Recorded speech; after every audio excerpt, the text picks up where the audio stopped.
ఎట్టకేలకు రాజ్ కసిరెడ్డి అరెస్ట్ అయితే జరిగింది. చాలా సార్లుగా సిట్ ఎన్నిసార్లు ఆయనకి విచారణకు రమ్మని నోటీసులు ఇచ్చినప్పటికీ అనేక రకాలైన కుయుక్తులతోటి ఎక్కడికో ఒక్కడికి పారిపోయే అవకాశాల కోసం ఎదురు చూస్తూ ఆయన వేయాల్సిన నాటకాలు మొత్తం వేస్తూ ఉంటే సిట్ కూడా ఎందుకు ఊరుకుంటుంది? ఏదో ఉల్లిగడ్డేసి కలుగులో ఉన్న ఎలకను బయటకు లాక్కొచ్చినట్టు ఒక మంచి చాక్లెట్ వేసి ఆయన్ని బయటకు లాక్కొచ్చి కావాల్సిన పని మొత్తం చేసేశారు. నిన్న రాజ్ కసిరెడ్డి ఆయన స్వయంగా వచ్చి హైదరాబాద్లో శంషాబాద్ ఎయిర్పోర్ట్లో సిట్ అధికారులకి ఎలా దొరికిపోయాడు అనేది నేను ఈ వీడియోలో పూర్తిగా వివరిస్తాను. వీడియో నచ్చితే గనుక ఖచ్చితంగా లైక్ చేయండి, ఇంకా 10 మందికి షేర్ చేయండి. రాజ్ కసిరెడ్డి అరెస్టు. కలుగు నుంచి బయటకు వచ్చిన లిక్కర్ డాన్ గోవా నుంచి విమానంలో హైదరాబాద్కు అటునుంచి అటే చెన్నైకి వెళ్ళాలని పథకం. రాజ్ ఎత్తుకు సిట్ చెక్. యాక్చువల్గా గోవాలో ఉన్నట్టుగా సమాచారం అంది ఒక బృందాన్ని గోవాకు కూడా పంపించడం జరిగింది సిట్టు. కానీ రాజ్ కసిరెడ్డి ఇక్కడ ఉంటే మనల్ని గ్యారంటీగా ఖచ్చితంగా అరెస్ట్ చేసే అవకాశాలు ఉన్నాయి అని తెలుసుకొని అటు నుంచి చెన్నై, అంటే పేరు మార్పుతోటి, అంటే మనకి తెలిసిన రాజ్ కసిరెడ్డి ఇది కూడా ఒరిజినల్ నేమ్ ఏం కాదు, మరి ఆయన రాజేష్ రెడ్డి అనే ఒక పేరుతోటి ఈ విమానం టికెట్లు బుక్ చేసుకొని దాంట్లో ప్రయాణిస్తూ నిన్న శంషాబాద్ ఎయిర్పోర్ట్లో సిట్ అధికారులకు దొరికిపోయాడు. అసలు ఎలా దొరికాడు అనేది బాగా వివరంగా ఇందులో రాయటం జరిగింది. గోవా నుంచి విమానంలో హైదరాబాద్కు అటునుంచి అటే చెన్నైకు వెళ్లాలని పథకం. ఆపై విదేశాలకు చెక్కేసే యోచన. విమానాశ్రయం వద్ద సిట్టు నిఘా. ఎంతకీ బయటకు రాని రాజ్ కసిరెడ్డి లోపలికే వెళ్ళి అరెస్ట్ చేసిన పోలీసులు. విచారణకు వస్తా వదిలేయాలని వినతి. ఎందుకంటే 4 సార్లు నోటీసులు ఇచ్చినా కూడా విచారణకు రాకుండా నేను విచారణకు వస్తాను మీరు వదిలేయండి అని అంటే ఈ రోజున సిట్టు బృందం మాత్రం వదిలేస్తుందా? నమ్మలేమంటూ అరెస్ట్ చేసిన సిట్టు విజయవాడకు తరలింపు. నేడు కోర్టు ముందుకు హాజరు. ఇంకా హాజరుపరిచిన తర్వాత ఆటోమేటిక్గా దానికి రిమాండ్ విధిస్తారు. ఆ తర్వాత మళ్ళీ కస్టడీలోకి తీసుకునే అవకాశాలు, వీటన్నిటి గురించి కూడా వాళ్ళు బాగా ఎక్కువగా కృషి చేస్తారు. ఎందుకంటే ఇది ఒక పెద్ద తిమింగళం అనే అనుకోవాలి.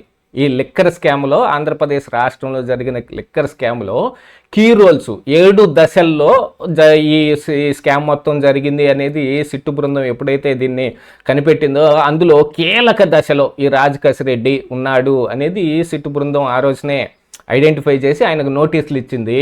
ఈ నోటీసులు ఇస్తారు అని తెలుసుకోవటం రాజ్ కసిరెడ్డికి అంత పెద్ద మ్యాటర్ ఏం కాదు అన్నట్టుగా తయారైంది. ఎందుకంటే ఇక్కడ ఇంకా వైఎస్ఆర్ కాంగ్రెస్ పార్టీకి వత్తాసు పలికే పోలీసు అధికారులు కానీ, ఇంకా మొన్ననే సస్పెండ్ అయిన ఒక ఐపీఎస్ ఆఫీసరు ఈయనకి సమాచారం ఇవ్వటం మూలానే అసలు విచారణకు రమ్మని నోటీస్ ఇవ్వడానికి రాజ్ కసిరెడ్డి ఇంటికి సిట్టు బృందం వెళ్ళినప్పుడు కూడా ఆయన అవైలబిలిటీ లేడు. ఆయన తల్లిగారికి నోటీస్ ఇచ్చి వచ్చారు. ఆ తర్వాత ఆయన ఏదో ఒక ఈమెయిల్ పంపిస్తే సిట్టు బృందం కూడా ఆ తిరిగి ఈమెయిల్కి మళ్ళీ నోటీసులు పంపించారు. రేపు అటెండ్ కండి, ఎల్లుండి అటెండ్ కండి. మొత్తం 4 నోటీసులు ఇచ్చినా కూడా ఈయన ఏం స్పందన లేదు. విజయసాయి రెడ్డి సిట్టు బృందం ముందు విచారణకు హాజరయ్యి మొత్తం చెప్పేసి ప్రెస్ ముందు వచ్చి మాట్లాడిన తర్వాత ఈయన కూడా ఒక ప్రెస్ మీట్, ఒక ఆడియో ఒకటి ప్రెస్కి రిలీజ్ చేశాడు. ఆడియో రిలీజ్ చేయటం కానీ, దీంతో పాటుగా సిట్ అధికారులు మరి పోలీసుల దగ్గర వాళ్ళ తరహా వ్యవహారం కొంత ఒకటి ఉంటుందిగా, అది అందులో అన్యాయమా న్యాయమా అనేది చూస్తే కనుక ఖచ్చితంగా విచారణ చేసే దాంట్లో వాళ్ళ పందా ఒకటి ఉంటుంది. తండ్రి ద్వారా పోలీసులు గేలం. గోవాలో ఆచూకీ లభ్యం. బయలుదేరిన బృందాలు. కసిరెడ్డిని అలర్ట్ చేసిన వైసీపీ కాకి. ఆడియో మెసేజ్లతో పోలీసుల్ని దారి మళ్లించే ఎత్తుగడ. నేను వచ్చి రేపు విచారణకు హాజరవుతాను అనే ఇలాంటి ఆడియోలన్నీ రిలీజ్ చేసి ఇక జంపు జిలాని విదేశాలకు పారిపోతే చెన్నై వెళ్తారు. చెన్నై నుంచి మరి రామేశ్వరం వెళ్ళడం, ఆ నుంచి శ్రీలంక పారిపోవటం. ప్రైవేటు బోటుల్లో జస్ట్ ఒక 20 కిలోమీటర్లు 30 కిలోమీటర్లు ఒక బోట్లో ప్రయాణం చేస్తేనే శ్రీలంక ఒడ్డుకి చేరిపోవచ్చు. ఇట్లాంటివి చాలా పథకాలు వీళ్ళ దగ్గర ఉంటాయి. ఆల్రెడీ గతంలో కూడా ఈ వివేకానంద హత్య కేసులో భాస్కర్ రెడ్డిని అరెస్ట్ చేయబోవటానికి మరి సిబిఐ వాళ్ళకి నోటీసులు ఇవ్వడానికి ఇంటికి వెళ్తే అక్కడ భాస్కర్ రెడ్డి కూడా లేడు. భాస్కర్ రెడ్డి ఎక్కడున్నాడు అని ఐడెంటిఫై చేయడం మొదలు పెడితే మళ్ళీ తమిళనాడులో తేలాడని, ఇక అది అలా పారిపోతే మరి కేసు ఇంకా ఎక్కడికి వెళ్ళిపోతుందో అనే ఒక ఉద్దేశంతో వచ్చి లొంగిపోవటం, ఇవన్నీ జరిగిపోయాయి. అందరూ అటు నుంచి అటు జంప్ అయిపోవటానికే హైదరాబాద్కు రాజేష్ రెడ్డి పేరుతో టికెట్ బుకింగు, చెన్నై వెళ్ళి అటునుంచి విదేశాలకు వెళ్లేందుకు ఎత్తుగడ, టెక్నాలజీతో సిట్టు నిఘా శంషాబాద్లోనే అదుపులోకి తీసుకున్నారు. యాక్చువల్గా రాజ్ కసిరెడ్డి హైకోర్టుని ఆశ్రయించున్నాడు. ముందస్తు బెయిల్ పిటిషన్ విచారణ వాయిదా, కేసు వివరాలు ఇవ్వాలని సిఐడికి ఆదేశాలు, ఇంటి వద్దే విచారించేలా ఆదేశాలు ఇవ్వండి, మరో పిటిషన్లో ఆయన తల్లిదండ్రుల వినతి. వీటన్నిటి మీద అసలు ఏం జరిగింది అని అంటే, ఇక్కడ మద్యం స్కామ్లో కీలక సూత్రధారి రాజ్ కసిరెడ్డిని పోలీసులు అరెస్ట్ చేశారు. 4 సార్లు విచారణకు డొమ్మా కొట్టిన ఆయన ఆచూకీ కోసం తీవ్రంగా ప్రయత్నించి చివరకు విజయం సాధించారు. శుక్రవారం రాజ్ తండ్రి ఉపేందర్ రెడ్డిని ప్రశ్నించిన సంగతి తెలిసిందే. విచారణ ముగిసిన వెంటనే పోలీసులు ఏమి అడిగారు అంటూ రాజ్ తన తండ్రిని వాట్సాప్ ద్వారా ఆరా తీశాడు. అప్పటికే ఉపేందర్ రెడ్డి ఫోన్పై నిఘా వేసిన సిట్టు సిబ్బంది ఆ మెసేజ్ గోవా నుంచి వచ్చినట్టుగా గుర్తించి లొకేషన్ తెలియడంతో గోవాకు వెళ్ళే ఆయన్ను పట్టుకునేందుకు రంగం సిద్ధం చేశారు. సోమవారం ఉదయం విజయవాడ నుంచి ఒక బృందం గోవాకు చేరుకుంది. అయితే జగన్ హయాంలో వైపీఎస్గా పనిచేసిన ఒక పోలీస్ అధికారి వెంటనే రాజ్ కసిరెడ్డిని అప్రమత్తం చేసినట్టు సమాచారం. మరోవైపు ఎంపీ మిథున్ రెడ్డి కల్పించినట్టు తనకు అరెస్టు నుంచి మధ్యంతర రక్షణ కల్పించాలని ఆయన వేసిన పిటిషన్పై విచారణ. ఇది మరి ఆయనకు సమాచారం ఇచ్చిన ఈ ఐపీఎస్లు ఎవరున్నారు, దీని మీద కూడా కూటమి ప్రభుత్వం చాలా గట్టిగా నిర్ణయం తీసుకోవాల్సిన అవసరం ఉంది. ఎందుకంటే దీన్ని ఎలాగనే వదిలేసుకుంటా పోతే వీళ్ళు ఏ రోజుకి ఎలాంటివి ఇబ్బందులు క్రియేట్ చేసి పెడతారనేది అది ఎవరికి తెలియంది. అసలు పారిపోతే ఇప్పుడు పట్టుకురావటం ఇంకా పెద్ద కష్టం. ఇప్పుడు నీరవ్ మోడీ కానీ మిగతా వీళ్ళు అందరు కానీ కింగ్ఫిషర్ విజయ్ మాల్యా కావచ్చు, దేశం దాటిపోతే పట్టుకోవటం కష్టం. ఆ విషయం అయితే అందరికీ అర్థమవుతుంది కదా. హైకోర్టు వాయిదా వేసింది. తనకు తక్షణ ఉపశమనం లభించలేదు. దాంతో ఆయన వ్యూహాత్మకంగా ఒక ఆడియో రిలీజ్ చేశాడు.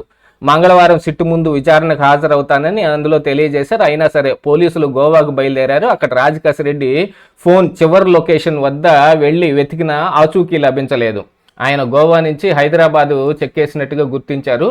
పేరు మార్చి ఏమార్చాలని. రాజ్ కసిరెడ్డి పోలీసులను ఏమార్చేందుకు మరో ఎత్తు వేశారు. రాజేష్ రెడ్డి పేరుతో నకిలీ ఐడితో గోవా నుంచి ఇండిగో విమానంలో శంషాబాద్ చేరుకున్నారు. ఈ విషయాన్ని కూడా పోలీసులు గుర్తించారు. రాజ్ కసిరెడ్డి హైదరాబాద్లో దిగ్గానే అదుపులోకి తీసుకునేందుకు సిట్టుకు చెందిన మరో బృందం సిద్ధమైంది. సోమవారం సాయంత్రం శంషాబాద్ విమానాశ్రయం అరైవల్ గేటు ముందు అధికారులు వేచి చూస్తున్నారు. అయితే రాజ్ కసిరెడ్డి పథకం వేరు. ఆయన హైదరాబాద్ నుంచి చెన్నైకి మరో టికెట్ కూడా బుక్ చేసుకున్నాడు. బహుశా చెన్నై నుంచి విదేశాలకు చెక్కేసేందుకు ఆయన ఆలోచన తెలుస్తుంది. రాజ్ ఎంతకీ బయటకు రాకపోవడంతో పోలీసులు అప్రమత్తం అయ్యారు. శంషాబాద్ విమానాశ్రయం పోలీసులు అధికారుల సహకారంతో తామే లోపలికి వెళ్లారు. అక్కడ రాజ్ కసిరెడ్డిని గుర్తించి తక్షణం అదుపులోకి తీసుకున్నారు. ఈ సందర్భంగా ఆయన మరో హైడ్రామాకు తెరలేపారు. రేపు అనగా మంగళవారం విజయవాడలో విచారణకు హాజరవుతాను, నన్ను వదిలేయండి అని పదే పదే కోరాడు. పోలీసులు ఆయన మాటలు వినిపించుకోలేదు. 4 సార్లు నోటీసులు ఇచ్చినా రాలేదు. ఇప్పుడు మాత్రం వస్తావని నమ్మేదెలా, మాతో పాటే ఇప్పుడే రావాల్సిందే అని స్పష్టం చేసి రాజ్ కసిరెడ్డిని అరెస్టు చేస్తున్నట్లు ఆయన తండ్రికి ఫోన్ ద్వారా సమాచారం అందించారు. ఈ మద్యం కుంభకోణంలో మొత్తం సూత్రధారి ఈయనే అనేది సిట్టు ఒక రకంగా ప్రాథమికంగా తేల్చిన అంశం. మద్యం కుంభకోణంపై దర్యాప్తు చేపట్టిన సిట్టు ఏపీ బ్రవరేజెస్ మాజీ ఎండీ వాసుదేవ్ రెడ్డి, మాజీ ఎంపీ విజయసాయి రెడ్డితో మొదలుకొని ఎంపీ మిథున్ రెడ్డి వరకు అనేక మందిని ప్రశ్నించింది. మద్యం వ్యాపారులను విచారించింది. టెక్నాలజీ ఉపయోగించి కీలక ఆధారాలు సేకరించింది. జగన్ హయాంలో మద్యం పాలసీ రూపకల్పన నుంచి దాన్ని అమలు, జే బ్రాండ్లు ప్రవేశపెట్టడం, కమిషన్లు వసూలు చేయడం, ఆ మొత్తాన్ని చేరాల్సిన చోటుకు చేర్చడం, ఇలా 7 అంచెల్లో సాగిన కుంభకోణం రాజ్ కసిరెడ్డి కీలక పాత్ర వహించినట్టు గుర్తించింది. పేరుకు జగన్ ప్రభుత్వంలో ఐటీ సలహాదారు పదవి, కానీ చేసిందంతా లెక్కలే. రాజ్ కసిరెడ్డిని పిలిచి ప్రశ్నించేందుకు పోలీసులు ఎంతగా ప్రయత్నించినా ఆయన సహకరించలేదు. మొబైల్ ఫోన్లు స్విచ్ ఆఫ్ చేసి ఇంటి నుంచి అజ్ఞాతంలోకి వెళ్లిపోయాడు. సిట్ అధికారులు 15 బృందాలుగా ఏర్పడి హైదరాబాద్లో ఆయన నివాసం, వ్యాపార కార్యాలయాలు, కుటుంబ సభ్యుల ఆర్థిక లావాదేవీలు 2 రోజుల పాటు సోదాలు జరిపారు. ఈ విషయం అయి మరి విజయసాయి రెడ్డి కూడా ఒకసారి సిట్టు ముందుకి హాజరైన తర్వాత రాజ్ కసిరెడ్డికి మీద ఉన్న ఇవి మొత్తాన్ని ఆయన ఫుల్గా బయట పెట్టాడు. ఆ దెబ్బతోటి ఆడియో ఒకటి రిలీజ్ చేయాల్సి వచ్చింది. యాక్చువల్గా ఆడియో రిలీజ్ అయినప్పుడు ఆయన అప్పటికే విదేశాలకు పారిపోయాడు, అక్కడి నుంచి ఆడియో వచ్చిందని చెప్పారు. కానీ మరి ఇక్కడ ఐపీఎస్ ఒక ఆయన సస్పెండ్ అయిన ఐపీఎస్ ఆఫీసర్ వాళ్ళకి ఈ వ్యవహారం మొత్తం చేస్తా ఇప్పుడు అరెస్ట్ చేసే అవకాశాల కోసం మరి వీళ్ళందరూ చూస్తూ ఉన్నారు. కాబట్టి మీరు ఇప్పుడు పారిపోండి అని సమాచారం ఇచ్చినట్టున్నాడు. అందుకని గోవా నుంచి కదలికలు వచ్చాయి. దాంతోపాటుగా ఏంటంటే తండ్రి మరి ఎంత చెడ్డ కొడుకుని అరెస్ట్ చేస్తారనో లేకపోతే ఇబ్బంది పెడతారనే ఉద్దేశంలో ముందుగానే కొంచెం మనమే కనుక లొంగిపోతే ఇక ఏదైనా తక్కువగా ప్రశ్నించారనో లేకపోతే ఏదైనా కఠినంగా చర్యలు తీసుకోకుండా ఉంటారనే ఒక సమాచారం కూడా రాజకేశ్వర రెడ్డి దాకా వెళ్ళింది. అయినప్పటికీ ఆయనకైతే దొరికే ఉద్దేశం ఏమి లేదు. మొత్తంలో ఏదో ఒక రకంగా ఎక్కడో చోటుగా ఎటో వైపు పారిపోయి ఆయన తలదాచుకోవాలనే పద్ధతిలోనే ఉన్నాడు. ఎందుకంటే రాజకేశ్వర రెడ్డి దొరికితే మొత్తం కీలకంగా మొత్తం బయటపడిపోయింది. ఎందుకంటే విజయసాయి రెడ్డి చెప్పిన దాని ప్రకారంగా 2 మీటింగులు ఆయన ఇంట్లో జరిగాయి. ఆ మీటింగుల్లో ఈ రాజకేశ్వర రెడ్డికి పాల్గొన్నాడు. ఆ తర్వాత ఈ అదాన్ డిస్టిలరీస్ కానీ మిగతా ఇంకొక డిస్టిలరీస్కి కానీ పెట్టుబడి కోసం విజయసాయి రెడ్డిని అడిగి అరబిందో దగ్గర నుంచి 100 కోట్ల రూపాయలు తీసుకున్న మాట కూడా వాస్తవం అనే విషయాన్ని సిట్టు బృందం ఖచ్చితంగా తేల్చేసింది. విజయసాయి రెడ్డి స్వయంగా చెప్పాడు, అరబిందో కూడా అలాగనే చేస్తుంది. యాక్చువల్గా ఈ అరబిందో ఈయన శరత్ చంద్రారెడ్డి ఢిల్లీ లిక్కర్ కుంభకోణంతో కూడా సంబంధాలు ఉన్నాయి. అందులో ఉన్న దాన్ని కూడా దీంతో కలిపి విచారించాలి. ఇక్కడి నుంచి ఎంత మద్యం అక్కడికి చేరింది, అక్కడ ఉన్న మద్యం పాలసీల ప్రకారంగా ఇక్కడ వీళ్ళు ఏం మ్యానిపులేట్ చేశారు, ఇంకా విజయసాయి రెడ్డి చెప్పిన అంశాలు కూడా చాలా ఉన్నాయి. ఇటు వేరే రాష్ట్రాల నుంచి తమిళనాడుకి, ఇటు పై ఎత్తునున్న రాష్ట్రాల నుంచి కిందెత్తునున్న రాష్ట్రాలకి మద్యం తరలిస్తానికి మధ్యలో ఉన్న ఆంధ్రప్రదేశ్ రాష్ట్రంలో గుండా వెళ్తూ ఇక్కడే మొత్తం అమ్మేసుకున్న ఈ వ్యవహారాన్ని కూడా ఆయన మొత్తం బయట పెట్టాడు. ఈ వ్యవహారం అంతా ఇలా జరుగుతుంటే ఇప్పుడు తప్పించుకొని పారిపోయి రాజకేశ్వర రెడ్డి మాత్రం ఏం చేయగలుగుతాడు? ఇలాంటి వ్యవహారాల్లో ఎప్పుడు ఎంత అప్రమత్తంగా ఉండాలి. కానీ పోలీసుల నుంచి ఎంత దూరం ఎవరైనా ఎంత పారిపోగలుగుతారు ఇలాంటి కుంభకోణాలు చేసి? అసలు లబ్ధిదారులేమో బాగానే ఉన్నారు. మధ్యలో ఉన్న ఈ కొసరగాళ్ళందరూ మిడిమిడి జ్ఞానంతో బాగా ఎక్కువ ఎగస్ట్రాలు ఓవర్ చేసి నోటికొచ్చినవన్నీ మాట్లాడేసి విజయసాయి రెడ్డి బతుకంతా నేను బయట పెడతాను చూడు అని అంటే పెట్టడానికి ఇప్పుడు ఇంకా అవకాశం ఏది? అరెస్ట్ అయ్యి కూర్చుంటే ఇవన్నీ ముందుగా ఆలోచించుకొని చేసుకోవాలి.